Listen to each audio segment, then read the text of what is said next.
Merci de nous avoir gardés en toi, préservés en toi. Merci de nous avoir soutenus durant toute cette année 2024. Amen. Amen. Amen. Au fait, j'avais un passage que je voulais partager. C'est Job 28. Job 28. Oui. C'est vraiment de voir comment nous les hommes, de quoi, quand on veut quelque chose, quand on désire quelque chose, quand on veut acquérir quelque chose, comment on peut être déterminé, comment on peut avoir des capacités, on peut faire des choses mais extraordinaires juste parce qu'on veut acquérir quelque chose, parce qu'on désire quelque chose, parce qu'on veut avoir quelque chose. Et Job, vraiment, dans le psaume, dans le chapitre 28, franchement, c'est un chapitre, c'est pas très, c'est un peu long, mais pas trop. Et c'est puissant, je pense qu'on le connaît. On dit, il y a pour l'argent une mine d'où on le fait sortir, et pour l'or un lieu d'où on l'extrait pour l'affiner. Le fer se tire de la poussière et la pierre se fond pour produire les reins. L'homme fait cesser les ténèbres. Quand l'homme est déterminé pour avoir quelque chose, pour acquérir quelque chose, quand l'homme désire quelque chose, on dit l'homme fait cesser les ténèbres. Il explore jusqu'à dans les endroits les plus profonds. Les pierres cachées dans l'obscurité et dans l'ombre de la mort. Vous vous rendez compte de comment on peut être déterminé parce qu'on veut quelque chose. Et là, Job continue, il dit, il creuse un puits, loin des lieux habités. Ses pieds ne lui sont plus en aide. Il est en suspens. Il va rester loin des humains. Quand on regarde même à la télé les reportages pour les gens qui vont aller chercher des pierres précieuses, l'or, on voit même, on nous parle du Congo, et tout ça, comment on creuse les profondeurs de la terre pour extraire ces pierres précieuses. Tellement que l'homme, quand il est avide de quelque chose, de là, et franchement, c'est un chapitre qui m'a suivi un peu toute ma vie, on va dire, et dit, il est suspendu, balancé loin des humains. La terre d'où sort le pain est bouleversée dans ses entrailles, comme par le feu. Ces pierres contiennent du saphir. Pour aller chercher quoi? Le saphir, les pierres précieuses. Et l'on y trouve de la poudre d'or. L'oiseau de proie n'en connaît pas le sentier. L'oiseau de proie n'en connaît pas le sentier. L'œil du vautour ne l'a point aperçu. À quel point quand on est déterminé. Les plus fiers même des animaux ne l'ont point foulé. Parce qu'il a fallu creuser dans la profondeur. Ils l'ont point foulé. Et dit, le lion n'y a jamais passé. L'homme porte sa main sur le roc. Il renverse les montagnes depuis la racine. Vous vous rendez compte? Il ouvre des tranchées dans les rochers et son œil contemple tout ce qu'il y a de précieux. Précieux selon les hommes, précieux selon la terre, selon les humains. Il arrête le coulement des eaux et il produit à la lumière ce qui est caché. Mais la sagesse, où se trouve-t-elle? La sagesse, où se trouve-t-elle? Où est la demeure de l'intelligence? L'homme n'en connaît point le prix. Et en fait, c'est comme si le Seigneur dit, mais vous savez faire tout ça. Quand vous voulez quelque chose, vous savez où aller trouver. Vous savez où aller creuser. Vous savez faire des choses mais extraordinaires. Parce que vous voulez acquérir. On dit l'or, le saphir, les pierres précieuses. Mais la sagesse, où se trouve-t-elle au fait? Où se trouve-t-elle? Où est la demeure de l'intelligence? La Bible dit l'homme n'en connaît point le prix. On court derrière des choses qui ont de prix, qui ont aux yeux des hommes. Et tout, on dit mais la sagesse. Alors, j'en suis où est la demeure de l'intelligence? L'homme n'en connaît point le prix, au verset 13. elle ne se trouve pas dans la terre des vivants. La sagesse vient d'en haut. Elle ne se trouve pas, au fait, parmi les hommes. Elle vient d'en haut. Elle ne se trouve pas dans la terre des vivants. L'abîme dit, l'abîme, là où ils ont creusé dans les profondeurs. Et même ils reconnaissent que elle n'est point à moi. L'abîme dit, elle n'est point à moi, la sagesse. Et la mer dit, elle n'est point avec moi. Elle ne se donne pas contre de l'or pur.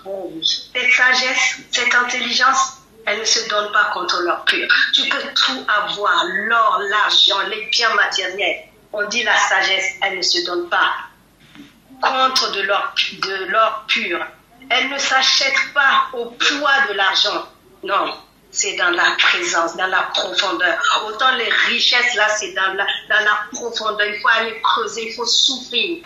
Mais la sagesse de Dieu, c'est ça aussi. C'est dans la profondeur, il faut creuser. Et là, elle ne se donne pas contre l'or pur, elle ne s'achète pas au poids de l'argent, elle ne se pèse pas contre l'or d'Ophir, ni contre les précieux onyx, ni contre le saphir. Ça, c'est toutes les pierres précieuses qu'on est en train de dire, de ce monde qui fait la valeur, qui fait qu'il y en a qui sont prêtes à se vendre, à se donner au fait pour acquérir ces choses. Même ces choses disent, mais la sagesse de Dieu ne s'obtient pas comme ça. Elle ne peut se comparer à l'or ni au verre. Elle ne peut s'échanger comme un vase d'or fin. Elle ne peut s'échanger comme pour un vase d'or fin. Le corail et le cristal ne sont rien auprès d'elle. La sagesse vaut plus que les perles. La taupe d'Éthiopie ne point son égale. Je ne sais pas ce que c'est la topaze d'Éthiopie. C'est une pierre précieuse aussi. À mon avis, très très élevée. On dit les points sont égales. Et l'or pur n'entre pas en balance avec elle.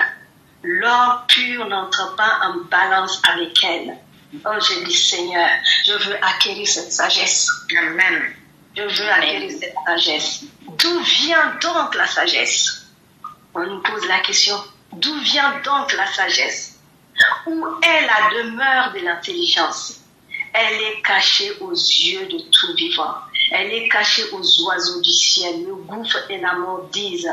Nous en avons entendu parler. C'est Dieu. C'est Dieu qui en sait le chemin. Alléluia. Amen. Le Seigneur donne aussi la réponse. C'est Dieu qui en sait le chemin. C'est lui qui en connaît la demeure, car il voit jusqu'aux extrémités de la terre. Donc, c'était juste ce passage-là. Je l'avais lu hier soir. J'ai dit non, il faut que je le partage, même si c'est à la fin. Amen, amen, amen, amen. Alléluia. Wow, gloire au Seigneur. Amen. Parce qu'il nous donne des clés, des secrets encore. Pour être encore ces femmes profondément enracinées, ces femmes dans l'intimité, dans la profondeur. Il y a un homme, hein, ses frères et sœurs. Ses frères et sœurs. Ah ben écoute. Ah là là là là là là, vraiment. Gloire au Seigneur, sois béni. Gloire au Seigneur, amen, amen. Sois béni, sois amen, béni. amen. On a été richement visités. Vraiment, je prie que les vies soient révolutionnées, que nous soyons tous amoureux de Christ, vraiment pour acquérir la véritable sagesse. Parce que, comme elle disait, toutes ces choses passent, on meurt pour laisser ces choses-là ici. Mais quand on a la vraie sagesse, la Bible dit que le commencement de la sagesse, c'est la crainte de Dieu. Un être humain qui commence à être sage, c'est celui qui commence à craindre Dieu. Parce que la crainte de Dieu apporte les biens durables, les biens les plus précieux, les biens qui te bénissent. Parce qu'en fait, il y a des biens qui ne nous bénissent pas. Il y a des biens qui apportent la mort. Mais les biens qui bénissent sont produits par la sagesse de Dieu. La Bible dit qu'il faut que voilà, ceux qui seront intelligents brilleront comme les étoiles. Les personnes qui seront intelligentes brilleront comme les étoiles. C'est-à-dire l'intelligence selon Dieu. Il y a l'intelligence du monde, c'est l'intelligence intellectuelle, c'est l'intelligence pour accomplir des choses. Mais Dieu parle de l'intelligence selon Dieu. Et c'est cette intelligence-là qui nous fait briller jusque dans l'éternité. sur cette terre-là. Et c'est pour un temps même. La personne peut briller un moment et après elle est tellement cassée. Tout ce que la personne avait dit, que tout le monde avait pris pour parole d'évangile, on renverse, on détruit même ça. Mais quand tu es intelligent selon Dieu, tu vas briller jusque dans l'éternité. Nous prions que nous communique cette intelligence et que nous ayons la curiosité, la faim et la soif de rechercher cette intelligence, de creuser cette intelligence. La Bible dit, appliquez votre cœur à chercher Dieu comme vous cherchez l'argent. Vous voyez, le passage de Job 28 nous dit comment les hommes appliquent leur cœur à chercher les biens, les pierres précieuses. Ils sont prêts à mettre leur vie en danger. Mais si nous appliquons notre cœur à chercher Dieu comme ça, nous serons riches et riches éternellement. Sur cette terre et jusque dans l'éternité. Que cela soit notre partage à chacun. Au nom de Jésus. Amen. Je vais bénir le Seigneur pour ce temps. Je rends gloire au Seigneur pour chacune de nos vies, pour ce temps merveilleux. Vraiment que le Seigneur continue à nous visiter toute la semaine de ce mois pour saisir les bénédictions que Dieu a pour nous. Qu'il en soit ainsi dans chacune de nos vies, dans le nom de Jésus. Soyons toutes bénies, soyons tous bénis. Au nom de Jésus-Christ. Merci à toutes. Bonne soirée, bon week-end. Et à bientôt par sa grâce. Merci. N'hésitez pas à liker, à partager la chaîne et à vous abonner. Soyez bénis.